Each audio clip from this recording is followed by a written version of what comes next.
ശബരിമല സ്വർണ്ണക്കൊള്ളയുമായി ബന്ധപ്പെട്ട് സന്നിധാനത്ത് റവന്യൂ സംഘം പരിശോധന നടത്തിയെന്ന വാർത്ത വരുന്നു. SIT നൽകിയ മഹസർ പ്രകാരം ശ്രീകോവിൽ ഉൾപ്പെടെ അളന്നു. പെരുന്നാട് വില്ലേജ് ഓഫീസറുടെ നേതൃത്വത്തിലാണ് പരിശോധന നടത്തിയതെന്നും തിരുവനന്തപുരത്ത് നിന്ന് ഷഫീദ് റാവുത്തർ റിപ്പോർട്ട് ചെയ്യുന്നുണ്ട്. ഇതിൻ്റെ വിശദാംശങ്ങളുമായി ഷഫീദ് റാവുത്തർ ചേരുന്നു. ഷഫീദ്, സന്നിധാനത്ത് SITയുടെ നേതൃത്വത്തിൽ അന്വേഷണം നടത്തിയിരിക്കുകയാണ്. അവിടെ ശ്രീകോവിലിൻ്റെ അളവുൾപ്പെടെ അന്വേഷണ സംഘം എടുത്തിട്ടുണ്ട്. നിർണായകമായ ചില വഴിത്തിരിവുകളിലേക്കാണോ SITയുടെ അന്വേഷണവും ഈ അളവുകളെടുക്കൽ അടക്കമുള്ള നടപടികളുമൊക്കെ കടക്കുന്നത്?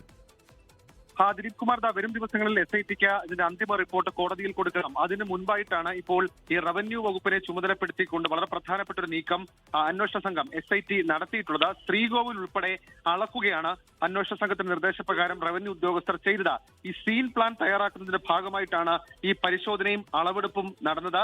ഈ SIT നൽകിയ മഹസർ അതിനനുസരിച്ച് അളവെടുത്ത 2 ദിവസത്തിനുള്ളിൽ ഇതിന്റെ റിപ്പോർട്ട് SITക്ക് കൈമാറണമെന്നുള്ളതായിരുന്നു നിർദ്ദേശം. അതിന്റെ ഭാഗമായിട്ടാണ് പെരുന്നാട് വില്ലേജ് ഓഫീസറുടെ നേതൃത്വത്തിൽ ഈ പരിശോധന നടത്തിയത്. ഈ സീൻ പ്ലാൻ ആകും SIT ഹൈക്കോടതിയിൽ സമർപ്പിക്കുക, അവരുടെ റിപ്പോർട്ടിനൊപ്പം സമർപ്പിക്കുക. അതിൽ ഏറ്റവും പ്രധാനപ്പെട്ട കാര്യമെന്ന് പറയുന്നത് നേരത്തെ ശബരിമലയിൽ ഉണ്ടായിരുന്ന എത്രത്തോളം കാര്യങ്ങളുണ്ട്, എത്രത്തോളം അതിനകത്ത് അളവുണ്ട്, എത്രമാത്രം കാര്യങ്ങൾ ഇപ്പോൾ ഇല്ല എന്നൊക്കെയുള്ള കാര്യങ്ങൾ ഇതുമായി ബന്ധപ്പെട്ട് ഉറപ്പിക്കണം. അതിന്റെ ഭാഗമായി കൂടിയാണ് നിലവിൽ ഇപ്പോൾ ഈ പരിശോധന നടത്തിയത്. ഏതായാലും ഉടൻ തന്നെ ആ റിപ്പോർട്ട് അത് SITക്ക് കൈമാറും. അതിനുശേഷം SIT അവരുടെ റിപ്പോർട്ടിനൊപ്പം ഇത് ചേർത്തിട്ടായിരിക്കും ഹൈക്കോടതിയിലേക്ക് ഇത് കൊടുക്കുക. ദിലീപ് കുമാർ, ശബരിമല സ്വർണ്ണക്കൊള്ളയുമായി ബന്ധപ്പെട്ട് സന്നിധാനത്ത് പ്രത്യേക അന്വേഷണ സംഘം പരിശോധന നടത്തി. വിവരങ്ങൾ നൽകിയത് തിരുവനന്തപുരത്ത് നിന്ന് ഷഫീദ് റാവുത്തർ.